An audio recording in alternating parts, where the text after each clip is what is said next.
Concentration ക്യാമ്പിലേക്ക് ചീറിപ്പാഞ്ഞു പോകുന്ന ട്രെയിനിൽ നിന്നും എങ്ങനെയോ കുറച്ച് ബാല്യങ്ങൾ അത്ഭുതകരമായി രക്ഷപ്പെടുന്നു. ഹോസ് പെട്രി എന്ന SS ഓഫീസറിൻ്റെ ഭാര്യ എർണ പെട്രി തൊട്ടടുത്ത ടൗണിൽ നിന്നും സാധനങ്ങൾ വാങ്ങി വരുന്ന വഴി കീറിപ്പറിഞ്ഞ വസ്ത്രം ധരിച്ച, ശരീരത്തിൽ അഴുക്ക് പുരണ്ട, പേടിച്ച് വിറങ്ങലിച്ച് നിൽക്കുന്ന 6ഓളം ബാല്യങ്ങളെ റോഡ് സൈഡിൽ കാണാനിടയാകുന്നു.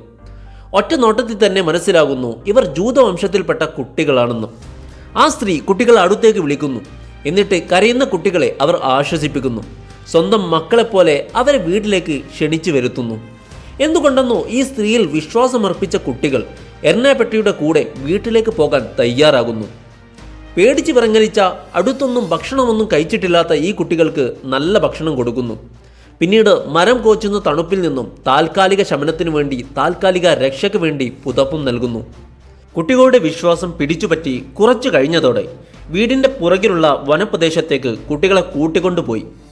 എന്ത് കാര്യത്തിനു വേണ്ടിയാണ് തങ്ങളെ വിളിച്ചു വരുത്തുന്നത് എന്ന് പോലും അറിയാത്ത ആ കൊച്ചു പൈതങ്ങൾ എർണയെ അനുഗമിക്കുന്നു. വനപ്രദേശത്തേക്ക് എത്തിയതും ആ സ്ത്രീ തൻ്റെ കയ്യിലുള്ള റിവോൾവർ എടുത്ത് 6 കുട്ടികളെയും പോയിന്റ് ബ്ലാങ്കിൽ വെച്ച് കോൾഡ് ബ്ലഡഡ് ആയിട്ട് കൊന്നുകളയുന്നു. തങ്ങളെ കൊല്ലുന്നത് എന്തിനാണ് എന്ന് പോലും അറിയാത്ത, തൻ്റെ മാതൃരാജ്യത്ത് എന്ത് നടക്കുന്നു എന്നറിയാനുള്ള പക്വത പോലും എത്താത്ത കൊച്ചു കുഞ്ഞുങ്ങളെ പോയിന്റ് ബ്ലാങ്കിൽ വെച്ച് ക്രൂരമായി കൊന്നുകളയാൻ 23 വയസ്സ് മാത്രമുള്ള എർണയെ തോന്നിപ്പിച്ച ഐഡിയോളജി എന്തായിരിക്കും? ഇങ്ങനെ ഹിറ്റ്ലർ ആരാധന മൂത്ത് കൊല്ലാനും കൊല്ലിക്കാനും തൻ്റെ ജീവൻ സമർപ്പിക്കാനും തയ്യാറായിട്ടുള്ള സ്ത്രീകൾ ജർമ്മനിയിലുണ്ടായിരുന്നു. അവരിൽ ചിലരൊക്കെ ഹിറ്റ്ലറുമായി ഗാഢമായ പ്രണയബന്ധത്തിൽ ഏർപ്പെട്ട് അവസാനം ഹിറ്റ്ലർ തന്നെ സമ്മാനിച്ച റിവോൾവറിൻ്റെ കാഞ്ചിയിൽ സ്വന്തം ജീവനെടുത്തവരാണ്.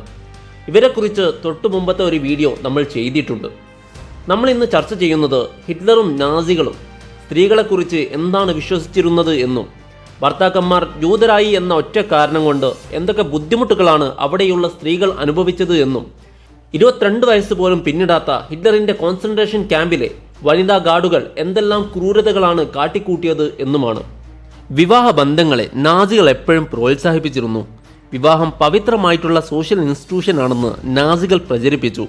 വിവാഹേതര ബന്ധങ്ങളെയും അവിഹിതത്തെയും നാസികൾ എപ്പോഴും എതിർത്തുകൊണ്ടിരുന്നു. എന്നാൽ നാസികൾ ഈ മൂല്യത്തെ പിന്തുടരുന്നവരായിരുന്നു, അല്ലെങ്കിൽ ആളുകളെ ബോധിപ്പിക്കാൻ വേണ്ടി മാത്രം ഈ ഐഡിയോളജി പ്രചരിപ്പിക്കുന്നവരായിരുന്നു? ഇത് മനസ്സിലാക്കാൻ ഹിറ്റ്ലറിൻ്റെ പ്രൊപ്പഗണ്ട മിനിസ്റ്ററായിരുന്ന ജോസഫ് ഗീബൽസിൻ്റെ ചരിത്രം ഒന്ന് പരിശോധിച്ച് നോക്കിയാൽ മാത്രം മതി. ഗീബൽസ് വിവാഹം കഴിച്ചിരുന്നത് മാഗ്ദയെയാണ്. മാഗ്ദയിൽ അവർക്ക് 6 കുട്ടികളുണ്ടായിരുന്നു. മാഗ്ദ ഗീബൽസിനോട് വളരെ ലോയലായിട്ടായിരുന്നു നിന്നിരുന്നത്. പക്ഷേ ഗീബൽസ് മാഗ്ദയിൽ മാത്രം തൻ്റെ സെക്ഷൽ ഫാൻറ്റസീസ് ഒതുക്കാൻ താല്പര്യമുണ്ടായിരുന്നില്ല. തൻ്റെ ശാരീരിക സുഖത്തിനു വേണ്ടി പേഴ്സണൽ സെക്രട്ടറിമാരെയും സിനിമാ നടികളെയും അയാൾ ഉപയോഗിച്ചു. സിനിമയിൽ അഭിനയിക്കാൻ താല്പര്യമുള്ള സ്ത്രീകളെ കാസ്റ്റിംഗ് കൗച്ചിങ്ങിലൂടെ തൻ്റെ താല്പര്യങ്ങൾക്ക് വേണ്ടി അയാൾ ഉപയോഗിച്ചു. മാത്രമല്ല തൻ്റെ അവിഹിത കഥകൾ ഒരു ഡയറിയിൽ എഴുതി വെക്കുന്ന പ്രത്യേകതര സ്വഭാവവും ഗീബൽസിനുണ്ടായിരുന്നു. ഇതുമായി ബന്ധപ്പെട്ട ഒരു ഡീറ്റെയിൽഡ് വീഡിയോ തൊട്ടു മുമ്പത്തെ ഹിറ്റ്ലറിൻ്റെ കാമുകിമാർ എന്ന വീഡിയോയിൽ നമ്മൾ പറഞ്ഞിട്ടുണ്ട്. ഹിറ്റ്ലറിനെയും ഗീബൽസിനെയും പിൻപറ്റിയിരുന്ന നാസികളും ഇങ്ങനെയൊക്കെ തന്നെയാണ് ചെയ്തിരുന്നത്. വിവാഹം ചെയ്ത് കുടുംബമായി കഴിയണമെന്ന് പബ്ലിക്കായി പറയുമെങ്കിലും നാസികളിൽ പലരും പകൽ മാന്യന്മാരായിരുന്നു. നാസികളുടെ തിട്ടൂരത്തിനനുസരിച്ച് ജീവിക്കാത്ത സ്ത്രീകളെ വേശ്യകളെന്നും കൂലംകുത്തികളെന്നും മുദ്രകുത്തി ഒറ്റപ്പെടുത്തി. ഉത്തമ സ്ത്രീകൾ എങ്ങനെയായിരിക്കണമെന്ന് നാസികൾ ജർമ്മൻ വനിതകളെ പഠിപ്പിച്ചു. നാസികൾ മാതൃത്വത്തെ എങ്ങനെ കണ്ടിരുന്നു എന്ന് മനസ്സിലാക്കണമെങ്കിൽ ഹിറ്റ്ലറുടെ ജീവിതാനുഭവങ്ങളിലൂടെ ഒന്ന് കണ്ണോടിച്ച് നോക്കേണ്ടി വരും. വളരെ ചെറുപ്പത്തിൽ തന്നെ കൊച്ചു ഹിറ്റ്ലറിനെ പൊതിരെ തല്ലുമായിരുന്നു തൻ്റെ പിതാവ്. തന്നെ അടിച്ച് ഇഞ്ചപ്പരിവമാക്കുമ്പോൾ പലപ്പോഴും രക്ഷക്കായെത്തുന്നത് സ്വന്തം അമ്മയായിരുന്നു. അതിൻ്റെ പേരിൽ ആ അമ്മക്ക് ഒരുപാട് പഴി കേൾക്കേണ്ടി വന്നു. ഇതുകൊണ്ടൊക്കെ തന്നെ മക്കളെ വളർത്തുന്നതിൽ അമ്മയ്ക്കാണ് അച്ഛനേക്കാൾ കൂടുതൽ പ്രാധാന്യമെന്ന് ഹിറ്റ്ലർ വിശ്വസിച്ചു. നല്ല അമ്മയായിരിക്കുക, നല്ല ഭാര്യയായിരിക്കുക എന്നുള്ളതായിരുന്നു ഓരോ സ്ത്രീയുടെയും ഡ്യൂട്ടിയെന്ന് ഹിറ്റ്ലറും അയാളെ പിന്തുടർന്ന നാസികളും വിശ്വസിച്ചു. കൂടുതൽ കുട്ടികളുള്ള മാതാപിതാക്കൾക്ക് പ്രത്യേക പ്രോത്സാഹനം നൽകി. അതിൻ്റെ ഭാഗമായി എല്ലാ മാതൃദിനത്തിലും മദർ ക്രോസ് എന്ന തിലകവും നാസികൾ അമ്മമാർക്ക് ചാർത്തി നൽകി. 4 മുതൽ 5 കുട്ടികളുള്ള അമ്മമാർക്ക് വെങ്കല മെഡലും 6 മുതൽ 7 കുട്ടികളുള്ള അമ്മമാർക്ക് സിൽവർ മെഡലും 8 മുകളിൽ കുട്ടികളുള്ള അമ്മമാർക്ക് ഗോൾഡൻ മെഡലുകളും കിട്ടിത്തുടങ്ങി. മെഡൽ ലഭിച്ച അമ്മമാർക്ക് ഗവൺമെൻറ്റിൻ്റെ വക പ്രത്യേകം റേഷനും ആരോഗ്യ പരിരക്ഷയും ലഭിച്ചു. എന്നാൽ ജൂതവംശജരെ ഇതിൽ നിന്നും ബോധപൂർവം ഒഴിവാക്കി. നാസികൾക്ക് ജൂതർ റേഷ്യലി ശുദ്ധർ അല്ല എന്നതാണ് കാരണം. പക്ഷേ രണ്ടാം ലോക മഹായുദ്ധത്തിനു ശേഷം മദർ ക്രോസ് എന്ന ബഹുമതി പട്ടം ഒളിപ്പിച്ചു വെക്കാൻ ജർമ്മൻ അമ്മമാർ തുനിഞ്ഞു. ഹിറ്റ്ലറിന്റെ നാസി യുഗം കഴിഞ്ഞു ശേഷം മദർ ക്രോസ് അമ്മമാർക്ക് ഒരു അപമാനമായി തോന്നി തുടങ്ങി. അങ്ങനെ മദർ ക്രോസ് കാണാമറയത്തായി. സ്ത്രീകൾ ഉത്തമ ഭാര്യയാവേണ്ടവളാണെന്നും കുട്ടികൾക്ക് നല്ല അമ്മയാവേണ്ടവളാണെന്നും നാസികൾ വാദിച്ചു. കുട്ടികളെ നോക്കുന്നത് ഏറെ മഹത്തരമാണെന്നും ഉയർന്ന ഉത്തരവാദിത്തമാണെന്നും വെച്ചുകാച്ചി. ഇതിന്റെ പ്രതിഫലനമെന്നോണം സ്ത്രീകൾ ജോലിക്ക് പോകുന്നതിനെ നാസികൾ നിരാശപ്പെടുത്തി. ആദ്യം തന്നെ ജോലിയിൽ നിന്നും പിരിച്ചുവിടുന്നത് ജൂത വനിതകളെയാണ്. തുടക്കമെന്നോണം ഗവൺമെന്റ് ജോലികളിൽ നിന്നും വിദ്യാഭ്യാസ സ്ഥാപനങ്ങളിൽ നിന്നും ജൂതരെ പടിയടച്ചു പിണ്ടം വെച്ചു. പിന്നീട് മറ്റുള്ള ജോലികളിൽ നിന്നും സ്ത്രീകളെ വിലക്കി.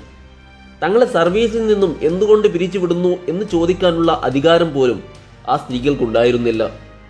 ശേഷം ആര്യൻ വംശജരായ സ്ത്രീകളെയും ജോലിയിൽ നിന്നും വിലക്കപ്പെട്ടു. ജോലിയെടുക്കുന്ന സ്ത്രീകളെ സാമൂഹിക വിരുദ്ധരാക്കി മുദ്ര കുത്തി. ഫെമിനിസം എന്ന വാക്കിനെ തന്നെ കോഫിനിലിട്ട് സംസ്കരിച്ചു. ഇതിന് നേരെ വിപരീതമായാണ് സോവിയറ്റ് യൂണിയൻ സ്ത്രീകളെ കണ്ടിരുന്നത്. അവർ സ്ത്രീ ശാക്തീകരണത്തിന് വേണ്ടിയും സ്ത്രീകൾ ജോലിയിൽ പ്രവേശിക്കുന്നതിന് വേണ്ടിയും അഹോരാത്രം പരിശ്രമിച്ചു. ഹിറ്റ്ലർ കമ്മ്യൂണിസത്തെ എതിർക്കാൻ ഇതും വലിയൊരു കാരണം തന്നെയാണ്. സ്ത്രീകൾ വീട്ടിനുള്ളിൽ നിന്നാൽ മതി എന്ന ചിന്തയായിരുന്നു നാസികൾക്കുണ്ടായിരുന്നത്. അന്നത്തെ ജർമ്മനിയിലെ ഫാക്ടറികളിലും ഓഫീസുകളിലും ഹോസ്പിറ്റലുകളിലുമെല്ലാം പുരുഷന്മാരെയായിരുന്നു ജോലിക്ക് മുൻതൂക്കം കൊടുത്തിരുന്നത്. പക്ഷേ രണ്ടാം ലോക മഹായുദ്ധം തുടങ്ങിയപ്പോൾ ജർമ്മനിക്ക് അവരുടെ ഈസ്റ്റ് ഭാഗത്തും വെസ്റ്റ് ഭാഗത്തും ഒരുപോലെ യുദ്ധം ചെയ്യേണ്ടി വന്നു. അതിനായി കൂടുതൽ പട്ടാളക്കാരെ ആവശ്യമായി. ആയതിനാൽ സാധാരണ ഫാക്ടറികളിലും ഓഫീസുകളിലും ജോലി ചെയ്യുന്നവരെയും എക്സ് ഓഫീസർമാരെയെല്ലാം അതിർത്തിയിലേക്ക് വിളിച്ചു വരുത്തി. ഈ സമയം ഒരുപാട് കമ്പനികൾ ജോലിക്കാരില്ലാതെ പൂട്ടേണ്ട അവസ്ഥ വന്നു. യുദ്ധം കാരണം സാമ്പത്തികമായ ബുദ്ധിമുട്ട് ഉണ്ടാകുമെന്ന് കരുതിയിട്ടാവണം മുമ്പുണ്ടായിരുന്ന സ്ത്രീകളെക്കുറിച്ചുള്ള അവരുടെ അഭിപ്രായത്തിൽ നിന്നും ചെറിയൊരു മാറ്റം വന്നു. ആയുധം നിർമ്മിക്കുന്ന ഫാക്ടറികളിലേക്കും മിലിറ്ററിയിലേക്കും ക്ലറിക്കൽ ഡ്യൂട്ടി ചെയ്യാനും ആരോഗ്യ പ്രവർത്തനങ്ങളിലേക്കും കൂടുതൽ സ്ത്രീകളെ ക്ഷണിക്കേണ്ട അവസ്ഥ നാസികൾക്ക് വന്നു. നല്ല വിദ്യാഭ്യാസമുണ്ടെങ്കിലേ നല്ല ജോലികൾ ചെയ്യാൻ പറ്റൂ എന്ന് നാസികൾക്കറിയാം. അതുകൊണ്ടൊക്കെ തന്നെ സ്ത്രീകൾ പഠിക്കാൻ പോകേണ്ട എന്ന നിലപാടായിരുന്നു നാസികൾക്കുണ്ടായിരുന്നത്. ഈ ഒരു ചിന്ത കാരണം ഉപരിപഠനത്തിന് യൂണിവേഴ്സിറ്റികളിൽ പഠിക്കുന്ന സ്ത്രീകളിൽ 10% കൂടരുതെന്ന് നിയമം വന്നു. എന്നാലും സ്ത്രീകൾ പഠിക്കേണ്ട ചില കാര്യങ്ങളുണ്ട്, അത് എന്തായിരിക്കണമെന്ന് നാസികൾ തന്നെ തീരുമാനിച്ചു. അതിൻ്റെ ഭാഗമായി നാസി വനിതാ സംഘടനകൾ മറ്റു ജർമ്മൻ സ്ത്രീകളെ കുട്ടികളെ എങ്ങനെ വളർത്തണമെന്നും ഹൗസ് ഹോൾഡ് ഡ്യൂട്ടികൾ എന്തൊക്കെയാണെന്നും സ്ത്രീകൾക്ക് സമൂഹത്തിലുള്ള ഡ്യൂട്ടികൾ എന്തൊക്കെയാണെന്നും പഠിപ്പിച്ചു. ഇതിലൂടെ കാര്യമായും അവർ ലക്ഷ്യം വെച്ചിരുന്നത് ഈ അമ്മമാർ അവർക്ക് വളർന്നു വരുന്ന കുട്ടികളെ നാസി ഐഡിയോളജി പഠിപ്പിക്കുക എന്നുള്ളത് മാത്രമായിരുന്നു. ഇനി വിവാഹം കഴിക്കാൻ താല്പര്യമില്ലാത്ത സ്ത്രീകളെ നിർബന്ധിത കാർഷിക വൃത്തി ചെയ്യിപ്പിച്ചു. മണിക്കൂറുകളോളം അവർക്ക് കൃഷിഭൂമിയിൽ ജോലി ചെയ്യേണ്ടി വന്നു. ഇത്തരം സ്ത്രീകളെ കുടുംബവും സമൂഹവും ഒറ്റപ്പെടുത്തി. ഇങ്ങനെ മാനസികവും ശാരീരികവുമായ ബുദ്ധിമുട്ടുകൾ കാരണം ഒരുപാട് സ്ത്രീകൾ വിവാഹം ചെയ്യാൻ നിർബന്ധിതരായി. എന്നാൽ ജൂതന്മാർ വിവാഹം കഴിക്കുന്നതും അവരുടെ ജനസംഖ്യ കൂട്ടുന്നതും നാസികൾക്ക് താല്പര്യമുണ്ടായിരുന്നില്ല. ജൂതന്മാരുടെ ജനസംഖ്യ പരമാവധി കുറക്കുക എന്നുള്ളതായിരുന്നു അവരുടെ ലക്ഷ്യം. ജർമ്മൻ ആര്യവംശ യുവതികൾ ജൂതരുമായി വിവാഹം ചെയ്യുന്നതിനെ നാസികൾക്ക് താല്പര്യമുണ്ടായിരുന്നില്ല. ആദ്യമൊക്കെ സാമൂഹികമായി ഈ വിവാഹങ്ങളെ നാസികൾ എതിർത്തു. പിന്നീട് 1935 ന്യൂറംബർഗ് ലോ കൊണ്ടുവന്നു. അതുപ്രകാരം ആര്യവംശത്തിൻ്റെ പുറത്തു നിന്നുള്ള ഒരു വിവാഹവും ഹിറ്റ്ലർ അംഗീകരിച്ചില്ല. ഇത് പൂർണ്ണമായും ആര്യന്മാരെ ജൂതന്മാരിൽ നിന്നും വേർതിരിക്കാൻ വേണ്ടി മാത്രമായിരുന്നു. നാസികൾ പറയുന്നത് കേൾക്കാതെ ഏതെങ്കിലും ഒരു ജൂതനുമായി വിവാഹബന്ധത്തിൽ ഏർപ്പെട്ടാൽ ആ വിവാഹം നിയമപരമായിട്ട് റദ്ദു ചെയ്യപ്പെട്ടു. അങ്ങനെയുള്ള വിവാഹങ്ങൾ ക്രിമിനൽ ഒഫൻസായി കണക്കാക്കി. ഇതുപ്രകാരം ഒരുപാട് പേർ ശിക്ഷിക്കപ്പെട്ടു. ന്യൂറംബർഗ് ലോ കൊണ്ടുവരുന്നതിന് മുമ്പ് വിവാഹം ചെയ്തവരെ പോലും ഈ ഗണത്തിൽപ്പെടുത്തി മാസങ്ങളോളമോ അല്ലെങ്കിൽ വർഷങ്ങളോളമോ ജയിലിലടച്ചു. ഇതുകൂടാതെ ജൂത ഭർത്താക്കന്മാരെ ഒഴിവാക്കാത്ത സ്ത്രീകളുടെ പൗരത്വം നാസികൾ നിഷേധിച്ചു. അവരെ സ്ലട്ട് ഷെയ്മിങ്ങിന് വിധേയരാക്കി. ഇത്തരം സ്ത്രീകൾ അവരുടെ ഭർത്താക്കന്മാരെ തള്ളിക്കളയുന്നതുവരെ അവരെ ബുദ്ധിമുട്ടിച്ചു കൊണ്ടേയിരുന്നു. ചില കേസുകളിൽ ഭർത്താക്കന്മാരെ ഒഴിവാക്കാത്ത തള്ളിക്കളയാത്ത സ്ത്രീകളെ അവരുടെ പുരുഷന്മാരെ പോലെ തന്നെ കോൺസെൻട്രേഷൻ ക്യാമ്പിലേക്ക് തള്ളിവിട്ടു. ഇങ്ങനെയുള്ള അക്രമം ഭയന്നു ചിലരൊക്കെ ജൂത ഭർത്താക്കന്മാരെ ഒഴിവാക്കാൻ തയ്യാറായി. എന്നിരുന്നാലും ചില ആര്യൻ സ്ത്രീകൾ അവരുടെ ഭർത്താക്കന്മാരോട് 100% ലോയലായി നിന്നു. ജയിലിലടച്ച അവരെ ഭർത്താക്കന്മാരുടെ നീതിക്ക് വേണ്ടി നാസികളോട് തർക്കിച്ചു. അത്തരത്തിലുള്ള ഒരു സംഭവമായിരുന്നു റോസൻസ്ട്രാസ് പ്രൊട്ടസ്റ്റ്. ഹിറ്റ്ലർ ജർമ്മനിയിലെ ഒട്ടുമിക്ക ജൂതരെയും കോൺസെൻട്രേഷൻ ക്യാമ്പിൽ അടച്ചിരുന്നൊരു കാലം. ജൂതന്മാർ പലരെയും ഫൈനൽ സൊല്യൂഷൻ നടത്താൻ വേണ്ടി ഗ്യാസ് ചാമ്പറിലേക്ക് തള്ളിവിട്ടു. ആ സമയം ആര്യൻ വംശജരായ സ്ത്രീകളെ വിവാഹം ചെയ്ത 2000-ഓളം ജൂത യുവാക്കളെ കോൺസെൻട്രേഷൻ ക്യാമ്പിൽ അയക്കുന്നതിന് പകരം അവിടുത്തെ ജയിലിലായിരുന്നു അടച്ചിരുന്നത്. തങ്ങളുടെ ഭർത്താക്കന്മാരെ നാസികൾ ജയിലിലേക്ക് പിടിച്ചു കൊണ്ടുപോയ വിവരമറിഞ്ഞ സ്ത്രീകൾ പ്രിസൺ ക്യാമ്പിന് മുമ്പിൽ ഒരുമിച്ച് കൂടി പ്രൊട്ടസ്റ്റ് ചെയ്യാൻ തുടങ്ങി. ഭർത്താക്കന്മാരെ പുറത്തു വിടുന്നതുവരെ തങ്ങളുടെ സമരം മുന്നോട്ട് നീട്ടിക്കൊണ്ടുപോകാനാണ് തീരുമാനമെന്ന് നാസികളെ അറിയിച്ചു. പ്രൊട്ടസ്റ്റ് ചെയ്ത ഒരാളെപ്പോലും വെറുതെ വിട്ട ചരിത്രം ഇതുവരെ നാസികൾക്കുണ്ടായിരുന്നില്ല. ആയതിനാൽ ഗസ്തപ്പോകൾ പ്രൊട്ടസ്റ്റ് ചെയ്യുന്ന സ്ത്രീകളുടെ തലമണ്ടയ്ക്ക് തോക്കു ചൂണ്ടി ഭീഷണിപ്പെടുത്തി. സമാധാനമായി പ്രശ്നമുണ്ടാക്കാതെ പിരിഞ്ഞു പോകാൻ അവരെ ആജ്ഞാപിച്ചു. പക്ഷെ ആ സ്ത്രീകൾ ഗസ്തപ്പോകയുടെ തോക്കിനു മുമ്പിൽ അടിപതറാതെ തന്നെ നിന്നു. അങ്ങനെ ഒരാഴ്ചയോളം ഈ സമരം നീണ്ടു നിന്നു. പെട്ടെന്ന് ദേഷ്യപ്പെട്ട് ഒരു തീരുമാനമെടുത്ത് ഈ സ്ത്രീകളെ വല്ലതും ചെയ്താൽ തങ്ങൾക്ക് കിട്ടുന്ന പബ്ലിക് സപ്പോർട്ട് വീണ്ടും കുറയുമെന്ന് മനസ്സിലാക്കിയ Nazi propaganda minister Joseph Goebbels 1700-ഓളം ഭർത്താക്കന്മാരെ വിട്ടയക്കാൻ തീരുമാനിച്ചു. അതോടെ ആ സ്ത്രീകൾ പ്രകടനം നിർത്തിവെച്ച് വീട്ടിൽ പോയി. പക്ഷേ ഈ പ്രൊട്ടസ്റ്റ് കഴിഞ്ഞ് അവരിൽ അധിക സ്ത്രീകളും ഗസ്തപ്പോകയുടെ സർവൈലൻസിലായി. ചിലരൊക്കെ രഹസ്യമായി ശിക്ഷിക്കപ്പെട്ടു. മറ്റു ചിലർക്ക് എന്തു പറ്റി എന്ന് പോലും അറിയാതെ കാണാമറിയത്തായി. ഏതായാലും ഹിറ്റ്ലറിൻ്റെയും ഗീബൽസിൻ്റെയും നെഞ്ചത്തേറ്റ വലിയ പ്രഹരം തന്നെയായിരുന്നു റോസൻസ്ട്രാസ് പ്രൊട്ടസ്റ്റ്. തനിക്കെതിരെ വരുന്ന ചെറിയ പ്രൊട്ടസ്റ്റുകളെപ്പോലും ഹിറ്റ്ലറെ ഭയപ്പെടുത്തിയിരുന്നു. അതുകൊണ്ട് തന്നെയാണ് ആ സ്ത്രീകളുടെ ഭർത്താക്കന്മാരെ ജയിൽ മോചിതരാക്കിയതും പിന്നീട് ആരുമറിയാതെ ആ സ്ത്രീകളെ പീഡിപ്പിക്കുന്നതും. ഹിറ്റ്ലറെ ലക്ഷ്യം വെച്ച് കൊലപാതക ശ്രമങ്ങൾ ഒരുപാട് നടക്കുന്നുണ്ട്. എതിരാളികൾ തന്നെ ആക്രമിക്കാൻ തക്കം പാർത്തിരിക്കുകയാണ് എന്ന് ഹിറ്റ്ലർ വിചാരിച്ചു. അതുകൊണ്ട് വിഷം തീണ്ടി ഭരിക്കുമോ എന്ന ഭീതി ഹിറ്റ്ലറിന് പലപ്പോഴും ഉണ്ടാകുന്നുണ്ട്. അങ്ങനെ കൂടുതൽ റിസ്ക് എടുക്കേണ്ട എന്ന് വിചാരിച്ചിട്ടാണ് ഭക്ഷണത്തിൻ്റെ കാര്യത്തിൽ കൂടുതൽ ശ്രദ്ധ പുലർത്താൻ ഹിറ്റ്ലർ തീരുമാനിക്കുന്നത്. അങ്ങനെയാണ് ഫുഡ് പോയ്സൺ തനിക്കേൽക്കില്ല എന്ന് ഉറപ്പുവരുത്താൻ വേണ്ടി ഫുഡ് ടേസ്റ്റേഴ്സിനെ ഹിറ്റ്ലർ നിയോഗിക്കുന്നതും. നല്ല ആരോഗ്യമുള്ള 15 യുവതികളെയായിരുന്നു നാസികൾ അതിനുവേണ്ടി തിരഞ്ഞെടുത്തിരുന്നത്. ഹിറ്റ്ലർ ഒരു വെജിറ്റേറിയൻ ആയതുകൊണ്ട് തന്നെ അന്ന് ജർമ്മനിയിൽ കിട്ടാവുന്ന മുന്തിയ ഇനം പച്ചക്കറികളും പഴവർഗ്ഗങ്ങളുമാണ് ഈ പെൺകുട്ടികളുടെ തീന്മേശയിലേക്ക് എത്തിയിരുന്നത്. ഹിറ്റ്ലർ സാധാരണ ഭക്ഷണം കഴിക്കുന്നതിന് 1 മണിക്കൂർ മുമ്പ് ഈ 15 യുവതികൾക്കും ഭക്ഷണം നൽകും. എന്നിട്ട് 1 മണിക്കൂർ വെയിറ്റ് ചെയ്ത് ഇവർക്ക് എന്തെങ്കിലും പറ്റിയിട്ടുണ്ടോ എന്ന് നോക്കും. ഈ പെൺകുട്ടികൾക്ക് ഒന്നും പറ്റിയില്ലെങ്കിൽ ഭക്ഷണം ഹിറ്റ്ലറിൻ്റെ തീന്മേശയിലേക്ക് എത്തും. ലോകത്ത് കിട്ടാവുന്നതിൽ വെച്ച് ഏറ്റവും നല്ല ഭക്ഷണം ലഭിച്ചിട്ടും ഓരോ നേരവും ഭക്ഷണം കഴിച്ചിരുന്നത് മരണത്തെ മുന്നിൽ കണ്ടുകൊണ്ട് തന്നെയായിരുന്നു. ഹിറ്റ്ലറുമായി വൈരാഗ്യമുള്ള ഒരു വ്യക്തി വിചാരിച്ചാൽ മാത്രം മതിയായിരുന്നു ഈ 15 പേരുടെയും ജീവിതം താറുമാറാവാൻ. ഒന്നുകിൽ ജീവിതകാലം മുഴുവൻ അവർ അനുഭവിക്കേണ്ടി വരും, അല്ലെങ്കിൽ മരണത്തിന് കീഴടങ്ങേണ്ടി വരും. ആയുസിൻ്റെ ബലം കൊണ്ട് അവരാരും വിഷം തീണ്ടി മരിക്കുന്നില്ല. അങ്ങനെ സോവിയറ്റ് പട്ടാളം ജർമ്മനിയിൽ ഇരച്ചു കയറി. അവിടെയുള്ള ഒരുപാട് സ്ത്രീകളെ മാനഭംഗപ്പെടുത്തി. അതിൽ ഈ ഫുഡ് ടേസ്റ്റേഴ്സിൽപ്പെട്ട ചില പെൺകുട്ടികളും ഉണ്ടായിരുന്നു. ഈ ഒരു സംഭവം ദശകങ്ങളോളം രഹസ്യമായി തന്നെ നിന്നു. പിന്നീട് ഫുഡ് ടേസ്റ്റേഴ്സിൽ ഒരാളായ മാർഗരറ്റ് വോഗ് 2012 തൻ്റെ 95-ാം വയസ്സിൽ ഒരു ജർമ്മൻ ന്യൂസ് പേപ്പറിന് കൊടുത്ത ഇൻ്റർവ്യൂവിൽ പറഞ്ഞപ്പോഴാണ് ലോകം മരണത്തെ മുന്നിൽ കണ്ട് ഓരോ ദിവസവും തള്ളി നീക്കിയ പെൺകുട്ടികളെക്കുറിച്ച് അറിഞ്ഞത്. ഈ ട്രോമ അവരെ വിടാതെ പിന്തുടരുന്നത് കൊണ്ട് തന്നെ ദശകങ്ങളോളം അവർ ആരോടും പറഞ്ഞില്ല. പിന്നീട് തൻ്റെ 70-ാം വയസ്സിൽ മാത്രമാണ് തൻ്റെ ഭർത്താവിനോട് പോലും ഈ അനുഭവങ്ങളെക്കുറിച്ച് പറയുന്നത്. ജൂതന്മാരെ കൂട്ടത്തോടെ കോൺസെൻട്രേഷൻ ക്യാമ്പിൽ എത്തിച്ചിരുന്നു. ക്യാമ്പിലെത്തിയാൽ ഉടനെ തന്നെ ചെയ്യുന്നത് പുരുഷന്മാരെയും സ്ത്രീകളെയും വേർതിരിക്കലാണ്. എന്നിട്ട് കുട്ടികളെ വേറെയാക്കി തന്നെ നിർത്തും. സ്വന്തം കുഞ്ഞുങ്ങളെ അമ്മമാരിൽ നിന്നും അകറ്റി നിർത്തി മാനസികമായും ശാരീരികമായും പീഡിപ്പിക്കും. സ്വന്തം മക്കളെ കൊല്ലാൻ വേണ്ടി ഗ്യാസ് ചേമ്പറിലേക്ക് കൊണ്ടുപോകുന്നത് നിസ്സഹായരായി നോക്കി നിൽക്കാൻ വേണ്ടി മാത്രമേ ആ അമ്മമാർക്ക് കഴിയത്തുള്ളൂ. പിന്നീട് ജോലിയെടുക്കാൻ പറ്റുന്നവരെയും ആരോഗ്യമില്ലാത്തവരെയും വേർതിരിക്കും. ജോലിയെടുക്കാൻ പറ്റാത്തവരെ നാസികൾക്ക് ആവശ്യമില്ലാത്തതുകൊണ്ട് ആദ്യം തന്നെ ഗ്യാസ് ചേമ്പറിലെ വിഷം പുകപ്പിച്ച് അവരെ കൊല്ലാൻ വിടും. ക്രൂരതകളിൽ ഏറ്റവും അസഹനീയം കോൺസെൻട്രേഷൻ ക്യാമ്പിലെ നാസി ഡോക്ടറായിരുന്ന ജോസഫ് മെംഗലയുടെ നേതൃത്വത്തിൽ നടന്നിരുന്ന പല എക്സ്പെരിമെൻറ്റുകളായിരുന്നു. സ്ത്രീകളുടെ യൂട്രസിലേക്ക് മരുന്ന് കുത്തിവെക്കുകയും ജനസംഖ്യ കുറയ്ക്കാൻ വേണ്ടി നിർബന്ധിത വന്ധ്യകരണം നടത്തുകയും സ്ത്രീകളെ അബോർഷൻ ചെയ്യാൻ നിർബന്ധിപ്പിക്കുകയും ചെയ്തു. പോരാത്തതിന് ക്യാമ്പിലുള്ള സ്ത്രീകളെ അനസ്തേഷ്യ പോലും കൊടുക്കാതെ അവയവങ്ങൾ മുറിച്ചു മാറ്റി ആസ്വദിക്കുന്ന സ്വഭാവവും ഇയാൾക്കുണ്ടായിരുന്നു. കൊച്ചു കുഞ്ഞുങ്ങളെപ്പോലും വെറുതെ വിടാൻ നാസികൾ തയ്യാറായില്ല. കോൺസെൻട്രേഷൻ ക്യാമ്പിലെ ഏഞ്ചൽ ഓഫ് ഡെത്ത് എന്ന് വിശേഷിപ്പിച്ചിരുന്ന ജോസഫ് മേംഗലയുടെ പരീക്ഷണശാലയിൽ ഇരട്ടക്കുട്ടികളെ വെച്ച് പല പരീക്ഷണങ്ങളും നടത്തി. അവരുടെ പരീക്ഷണ വസ്തുവായിരുന്നത് പലപ്പോഴും ജൂതക്കുട്ടികളായിരുന്നു. സാധാരണ കോൺസെൻട്രേഷൻ ക്യാമ്പിലുള്ളവർക്ക് കൊടുക്കുന്നതിനേക്കാൾ മുന്തിയ ഭക്ഷണം തന്നെ ഈ കുട്ടികൾക്ക് നൽകിയിരുന്നു. അത് അവരോടുള്ള പ്രത്യേകം സ്നേഹം കൊണ്ടോ അല്ലെങ്കിൽ മമത കൊണ്ടോ ആയിരുന്നില്ല. മറിച്ച് അവരുടെ പരീക്ഷണങ്ങൾക്ക് കൂടുതൽ കാലം ഈ കുട്ടികളെ ഉപയോഗിക്കാൻ വേണ്ടി മാത്രമായിരുന്നു.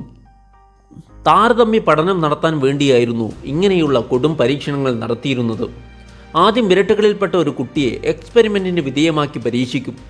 ദിവസങ്ങൾക്കകം ആ കുട്ടി വേദന സഹിക്കവയ്യാതെ നീറി മരിക്കും. എന്നിട്ട് അവശേഷിക്കുന്ന മറ്റേ കുട്ടിയെ നിഷ്ഠൂരമായി കൊന്നുകളയുക എന്നുള്ളതായിരുന്നു മേംഗലയുടെ പതിവ് രീതി. പരീക്ഷണാർത്ഥം കൊച്ചു കുഞ്ഞുങ്ങളുടെ ശരീരത്തിലൂടെ കെമിക്കൽസ് എല്ലാം കുത്തിവെച്ച് വല്ല റിയാക്ഷനും സംഭവിക്കുന്നുണ്ടോ എന്ന് നോക്കും. അതിൽ കിട്ടിയ ഫൈൻഡിങ്സ് കൃത്യമായി രേഖപ്പെടുത്തും. ഇത്തരത്തിൽ ഒരുപാട് കുട്ടികൾക്ക് ജീവൻ പൊലിഞ്ഞു. പലരും പീഡനങ്ങൾക്കിരയായി. അവരിൽപ്പെട്ടവരായിരുന്നു ഇവയും മിരിയയും. റൊമാനിയയിലെ ഒരു ഹംഗേറിയൻ വേരുള്ള കുടുംബത്തിലാണ് ഇവയും മിരിയയും ജനിച്ചു വളർന്നത്. 1944 രണ്ടുപേർക്കും 10 വയസ്സ് പിന്നിട്ടതോടെ മറ്റു ജൂതന്മാരെ പോലെ അവരെയും അമ്മയെയും 2 സഹോദരിമാരെയും പോളണ്ടിലെ ഓസ്വിച്ച് കോൺസെൻട്രേഷൻ ക്യാമ്പിലേക്ക് നാസികൾ ഡിപ്പോർട്ട് ചെയ്തു. ക്യാമ്പിൽ വന്നുപെട്ട ഉടനെ തന്നെ 2 പേരെയും ബന്ധുക്കളിൽ നിന്നും അകറ്റി മാറ്റി. തികച്ചും ഒറ്റപ്പെട്ടു പോയ കുട്ടികൾ ഒരുപാട് നേരം കരഞ്ഞു കണ്ണീരൊഴുക്കി. പിന്നീട് അമ്മയെയും ചേട്ടത്തിമാരെയും നാസികൾ ഗ്യാസ് ചാമ്പറിലിട്ട് ശ്വാസം മുട്ടിച്ചു കൊന്നു. ഇവയും മിരിയയും ഇരട്ടക്കുട്ടികളായതുകൊണ്ട് മാത്രം കൊല്ലാതെ വിട്ടു. പക്ഷേ ഇവരെയൊന്നും ചെയ്യാതിരുന്നത് നരകിപ്പിച്ചു കൊല്ലുന്നതിന് തൊട്ടു മുമ്പുള്ള ഒരു ഇടവേളയാണെന്ന് ആ കുട്ടികൾ അറിഞ്ഞില്ല. പിന്നീട് മറ്റു ഇരട്ടക്കുട്ടികളെപ്പോലെ ഇവയുടെയും മരിയയുടെയും ഊഴം വന്നെത്തി. ഇവയിൽ നാസി ഡോക്ടർമാർ എന്തൊക്കെയോ രോഗാണുക്കൾ കുത്തിവെച്ചു. അത് കാരണം നല്ലപോലെ പനിയും ക്ഷീണവും അനുഭവപ്പെട്ടു. ശരീരം വീർത്തു വരാൻ തുടങ്ങി. അവളുടെ അപ്പോഴത്തെ അവസ്ഥ കണ്ട് നാസി ഡോക്ടർമാർ വിധി എഴുതി 2 ആഴ്ചയിൽ കൂടുതൽ അവൾ ജീവിച്ചിരിക്കില്ല എന്ന്. പക്ഷേ എന്തോ ഒരു ഭാഗ്യം കൊണ്ട് ഇവ മരണപ്പെട്ടില്ല. തൊട്ടപ്പുറത്ത് ഇവക്ക് ചെയ്തതിൻ്റെ ലോങ് ടൈം ഇഫക്റ്റ് പഠിക്കാൻ വേണ്ടിയായിരുന്നു ജോസഫ് മേംഗലെ മിറിയത്തെ ഉപയോഗിച്ചിരുന്നത്. ക്രൂരമായ പരീക്ഷണം കാരണം മിറിയത്തിൻ്റെ 2 വൃക്കകളും തകർന്നു. 10 വയസ്സിന് ശേഷം അവളുടെ വൃക്കയ്ക്ക് യാതൊരുവിധ വളർച്ചയും ഉണ്ടായില്ല. അങ്ങനെ 9 മാസത്തോളം അവൾ ആ വേദന പേറേണ്ടി വന്നു. അവസാനം 1945 സോവിയറ്റ് ആർമി വരുമ്പോഴാണ് അവർ 2 പേരും ഈ നരകത്തിൽ നിന്നും രക്ഷപ്പെടുന്നത്. ഇങ്ങനെ 3000-ഓളം കുട്ടികളെ നാസി ഡോക്ടർമാർ എക്സ്പെരിമെൻറ്റിന് വിധേയരാക്കിയിരുന്നു. അവരിൽ അധിക പേരും പുറം ലോകം കണ്ടില്ല. അങ്ങനെ സോവിയറ്റ് ആർമി കോൺസെൻട്രേഷൻ ക്യാമ്പിൽ എത്തുമ്പോൾ 200 കുട്ടികൾ മാത്രമാണ് രക്ഷപ്പെടുന്നത്. കുഞ്ഞു കുട്ടികളോടും സ്ത്രീകളോടും ഇത്രയേറെ ക്രൂരത കാട്ടിയ മേംഗലെ 2ാം ലോക മഹായുദ്ധത്തിനു ശേഷം സ്വയം രക്ഷാർത്ഥം അർജന്റീനയിലും ബ്രസീലിലും വ്യത്യസ്ത പേരുകളിൽ ഒളിവിൽ താമസിച്ചു. അത് കാരണം വർഷങ്ങളോളം ഇയാൾ പിടിക്കപ്പെടാതെ പോയി. പിന്നീട് 1979 ബ്രസീലിൽ വെച്ച് മുങ്ങി മരിച്ചതായാണ് റിപ്പോർട്ടുകൾ വന്നത്. സ്ത്രീകൾ ആർമിയിലേക്ക് വരുന്നതിനോട് ഹിറ്റ്ലറിനും നാസികൾക്കും ഒരിക്കലും യോജിക്കാൻ കഴിഞ്ഞിരുന്നില്ല. കാരണം സ്ത്രീകളെ ഇൻഫീരിയർ ആയിട്ടായിരുന്നു അവർ കണ്ടിരുന്നത്. എന്നിരുന്നാലും SS-ന്റെ സഹായത്തിനായി നാസികൾ ചില സ്ത്രീകളെ നിയമിച്ചിരുന്നു. അവരെ ഒഫീഷ്യൽ പട്ടാളക്കാരായി പരിഗണിച്ചില്ലെങ്കിലും മിലിറ്ററി യൂണിഫോമൊക്കെ അവർക്ക് നൽകിയിരുന്നു. മാത്രമല്ല കർശനമായ മിലിറ്ററി ഡിസിപ്ലിനും അവർക്കുണ്ടായിരുന്നു. ഇത്തരത്തിൽ ട്രെയിനിങ് കിട്ടിയ സ്ത്രീകളെ ഓസ്വിച്ച് പോലെയുള്ള കോൺസെൻട്രേഷൻ ക്യാമ്പുകളിലെ ഗാർഡുകളായിട്ടായിരുന്നു നിയമിച്ചിരുന്നത്. അങ്ങനെ 3500 മുതൽ 4000-ഓളം സ്ത്രീകൾ വരെ SS-ന്റെ സഹായത്തിനുണ്ടായിരുന്നു. കോൺസെൻട്രേഷൻ ക്യാമ്പിൽ നിർബന്ധിത ജോലി ചെയ്യിക്കലും അവിടെയുള്ള സ്ത്രീകളെ അടിക്കലും തൊഴിക്കലും മരണത്തിൻ്റെ വീടായ ഗ്യാസ് ചാമ്പറിലേക്ക് തള്ളിവിടലുമായിരുന്നു ആ സ്ത്രീകളുടെ പ്രധാന ജോലി. അപ്പോഴത്തെ സ്ത്രീ ഓഫീസർമാരിൽ ഏറ്റവും കുപ്രസിദ്ധി ആർജിച്ച വ്യക്തിയായിരുന്നു ഇർമ ഗ്രീസ്. ഇർമക്ക് 13 വയസ്സായപ്പോഴാണ് അമ്മ ആത്മഹത്യ ചെയ്യുന്നത്. അതിനുശേഷം അവരുടെ ജീവിതം ഏറെ ബുദ്ധിമുട്ടിലായി. അമ്മയുടെ വേർപാടിൻ്റെ വേദന അവളെ വിടാതെ പിന്തുടർന്നു കൊണ്ടേയിരുന്നു. ജീവൻ നിലനിർത്താൻ വേണ്ടി കൊച്ചു പ്രായത്തിൽ തന്നെ വിവിധ ജോലികൾ ചെയ്തു പോന്നു. അങ്ങനെയാണ് ലീഗ് ഓഫ് ജർമ്മൻ ഗേൾസ് എന്ന ഹിറ്റ്ലർ യൂത്തിൻ്റെ മെമ്പറായിട്ട് മാറുന്നത്. അവിടെ വെച്ച് ഇർമ നാസി ചിന്താഗതികൾ മനസ്സിലാക്കുകയും വള്ളിപ്പുള്ളി വിടാതെ നാസി ചിന്തകൾ പിന്തുടരുകയും ചെയ്തു. അങ്ങനെ 1942 തൻ്റെ 18-ാം വയസ്സിൽ കോൺസെൻട്രേഷൻ ക്യാമ്പിലെ ട്രെയിനി ആയിട്ടാണ് ഇർമ ജോലിയിൽ പ്രവേശിക്കുന്നത്. ക്യാമ്പിൽ അവരുടെ ക്രൂരതയും തടവ് പുള്ളികളെ മാനേജ് ചെയ്യാനുള്ള അസാമാന്യ പാഠവും കണ്ടിട്ട് അടുത്ത വർഷം തന്നെ പോളണ്ടിലെ ഓസ്വിറ്റ്സ് കോൺസെൻട്രേഷൻ ക്യാമ്പിലെ സീനിയർ സൂപ്പർവൈസറായിട്ട് സ്ഥാനക്കയറ്റം കിട്ടി. അവിടെ ആയിരക്കണക്കിന് സ്ത്രീ തടവുകാരെ ഇർമ മുൾമുനയിൽ നിർത്തി. ക്രൂരതയ്ക്ക് പര്യായമുണ്ടോ എന്നൊക്കെ ചോദിച്ചാൽ നിസ്സംശയം പറയാൻ പറ്റുന്ന ഒരു പേര് തന്നെയായിരുന്നു ഇർമയുടേത്. തടവ് പുള്ളികളെ അടിക്കലും തൊഴിക്കലുമൊക്കെ അവർക്കൊരു ഹരമായിരുന്നു. പലപ്പോഴും തന്നെ ആക്രമിക്കരുതെന്ന് കരഞ്ഞ് കാല് പിടിക്കുന്നവരെ ഉപദ്രവിക്കുന്നതിൽ ഇർമ പ്രത്യേകം സന്തോഷം കണ്ടെത്തിയിരുന്നു. അങ്ങനെ ഇർമയുടെ ക്രൂരത കാരണം ജീവൻ പൊലിഞ്ഞവർ കുറച്ചൊന്നുമല്ല. കോൺസെൻട്രേഷൻ ക്യാമ്പിൽ ആരോഗ്യമുള്ള സ്ത്രീകളെ കൂടുതലായും ഉപയോഗിച്ചിരുന്നത് നിർബന്ധിത ജോലികൾക്കായിരുന്നു. എന്നാൽ അതീവ സൗന്ദര്യമുള്ള ജൂത യുവതികളെ കണ്ടാൽ ഇർമയുടെ ഈഗോ ഹേർട്ടാകുമായിരുന്നു. ഇത് കാരണം സൗന്ദര്യമുള്ള സ്ത്രീകളെ ഗ്യാസ് ചാമ്പറിലേക്ക് പറഞ്ഞേക്കാനായിരുന്നു പലപ്പോഴും ഇർമ താല്പര്യപ്പെട്ടിരുന്നത്. ഇത്തരത്തിൽ ഡെത്ത് റോ പ്രതീക്ഷിച്ച് ജീവിക്കുന്നവരെ നോക്കി പരിഹസിക്കലും അവരെ പേടിപ്പിക്കുകയും ചെയ്യുക എന്നുള്ളത് ഇർമയുടെ ഇഷ്ടവിനോദമായിരുന്നു. അങ്ങനെ ഓസ്വിറ്റ്സിൽ ഗാർഡായി നിൽക്കുമ്പോഴാണ് 1945 ആദ്യത്തിൽ ബർഗൻ ബേഴ്സൺ എന്ന കോൺസെൻട്രേഷൻ ക്യാമ്പിലേക്ക് ജോലി മാറ്റം ലഭിക്കുന്നത്. ഈ സമയം തന്നെയാണ് ഓസ്ട്രിയയിൽ നിന്നും ഒരുപാട് തടവ് പുള്ളികൾ ബർഗൻ ബേഴ്സണിലേക്ക് അയക്കുന്നതും. അങ്ങനെ ഒരുപാട് പേർ കുറഞ്ഞ സ്ഥലത്ത് താമസിക്കേണ്ടി വന്നു. അത് കാരണം തടവ് പുള്ളികളുടെ പേഴ്സണൽ ഹൈജീൻ കോംപ്രമൈസ് ചെയ്യേണ്ടി വന്നു. അല്ലെങ്കിലും മരണം മുന്നിൽ കണ്ട് ഓരോ ദിവസവും തള്ളി നീക്കുന്നവർക്ക് എന്ത് പേഴ്സണൽ ഹൈജീൻ? അങ്ങനെ പലവിധ രോഗം കാരണം ഒരുപാട് പേർ മരിച്ചു വീണു. ഇങ്ങനെ ഒരുപാട് പേർ കൺമുന്നിൽ വെച്ച് മരിച്ചു വീണിട്ടും ഇർമ തൻ്റെ സാഡിസ്റ്റിക് ബിഹേവിയർ അവസാനിപ്പിക്കാൻ തയ്യാറായില്ല. ഇതിനിടയിലാണ് 2-ാം ലോക മഹായുദ്ധത്തിൽ ജർമ്മനിക്കെതിരെ ബ്രിട്ടന്റെ ശക്തമായ മുന്നേറ്റം ഉണ്ടാവുന്നത്. അങ്ങനെ 1945 ഏപ്രിൽ മാസത്തിൽ ബ്രിട്ടൻ ഇർമ നിൽക്കുന്ന കോൺസെൻട്രേഷൻ ക്യാമ്പ് ലക്ഷ്യമാക്കി മുന്നേറുന്നു. ബ്രിട്ടീഷ് ആർമി മുന്നേറുന്ന സമയത്തും യാതൊരു കുലുക്കമോ കൂസലോ കുറ്റബോധമോ ഇല്ലാതെ SS യൂണിഫോമിൽ ഇർമയെ കാണപ്പെട്ടു. അങ്ങനെ അവിടെയുള്ള 44 SS ഗാർഡുകളുടെ കൂടെ ഇർമയെയും ബ്രിട്ടൻ അറസ്റ്റ് ചെയ്ത് കൊണ്ടുപോയി. ഇർമയ്ക്കെതിരെ പീഡനത്തിനും കൊലപാതകത്തിനും കേസെടുത്തു. കോടതിയിൽ തനിക്കെതിരെ ശിക്ഷ വിധിക്കുമ്പോഴും ചിരിച്ചുകൊണ്ടിരിക്കുന്ന നിലയിലായിരുന്നു ഇർമയെ കാണപ്പെട്ടിരുന്നത്. കോടതിയിൽ വെച്ച് അവർ ജൂതർക്കെതിരെ ക്രൂരതയൊന്നും ചെയ്തിട്ടില്ല എന്ന് വാദിച്ചു. പക്ഷേ അവരുടെ അക്രമത്തിനിരയായി ഭാഗ്യം കൊണ്ട് മാത്രം രക്ഷപ്പെട്ടവർ ഇർമയ്ക്കെതിരെ മൊഴി നൽകി. അങ്ങനെ കൂടെയുള്ള 11 പേരുടെ കൂടെ ഇർമയെയും തൂക്കിക്കൊല്ലാൻ വേണ്ടി വിധിച്ചു. അതോടെ 1945 ഡിസംബർ 10 22-ാം വയസ്സിലാണ് ഇർമ തൂക്കിലേറ്റപ്പെടുന്നത്. ചെറുപ്രായത്തിൽ ഇത്രയും ക്രൂരയാവണമെങ്കിൽ ആ നാസി ഐഡിയോളജി അവരുടെ മനസ്സിൽ എത്രത്തോളം വേരൂന്നിയിട്ടുണ്ടായിരിക്കും. നാസി ചിന്താഗതികൾ ഉൾക്കൊണ്ടവർ SS വനിതകൾ മാത്രമായിരുന്നില്ല. അവിടെ ജനിച്ചു വളർന്ന സാധാരണക്കാരെ വരെ കൊല്ലാനും കൊല്ലിക്കാനും അവരെ ബ്രെയിൻ വാഷ് ചെയ്യിക്കാനും വരെ നാസികൾക്ക് കഴിഞ്ഞിരുന്നു. അതിലൊരുവളായിരുന്നു നമ്മൾ ഇൻട്രോയിൽ പറഞ്ഞിരുന്ന എർണ പെട്രി. തനിക്കൊരു ദ്രോഹവും ചെയ്യാത്ത, കാൽച്ചുവട്ടിലെ ചുവപ്പ് പോലും മാറാത്ത കുഞ്ഞുങ്ങളെ നിഷ്ഠൂരമായി കൊല്ലാൻ അധികമൊന്നും ചിന്തിക്കേണ്ടി വന്നില്ല എർണക്ക്. അത്രയധികം ജൂതവിരോധം അവരിൽ ഉണ്ടായിരുന്നു. ഈ വീഡിയോയിൽ നമ്മൾ ചർച്ച ചെയ്ത് ഹിറ്റ്ലറിൻ്റെ കാലത്തുള്ള സ്ത്രീകളുടെ അവസ്ഥ എന്തായിരുന്നു എന്നും സ്ത്രീകളുമായി ബന്ധപ്പെട്ട എന്തൊക്കെ നിയമങ്ങളാണ് വന്നിരുന്നത് എന്നും നാസികളായ സ്ത്രീകൾക്ക് ജൂതരായ സ്ത്രീകളോടും കുട്ടികളോടുമുള്ള മനോഭാവം എന്തൊക്കെയായിരുന്നു എന്നുമാണ്. Hope you will like it. ഈ വീഡിയോ നിങ്ങൾക്ക് ഇഷ്ടപ്പെട്ടാൽ ലൈക്ക് ചെയ്യുക. ഈ വീഡിയോ നിങ്ങൾക്ക് ഉപകാരപ്പെട്ടാൽ മറ്റുള്ളവരിലേക്ക് ഷെയർ ചെയ്യുക. സബ്സ്ക്രൈബ് ചെയ്യാത്തവരെ എൻ്റെ കൊതുകുഞ്ഞുങ്ങളെ വിട്ട് കടിപ്പിക്കുമെന്ന് പ്രത്യേകം അറിയിച്ചു കൊള്ളുന്നു.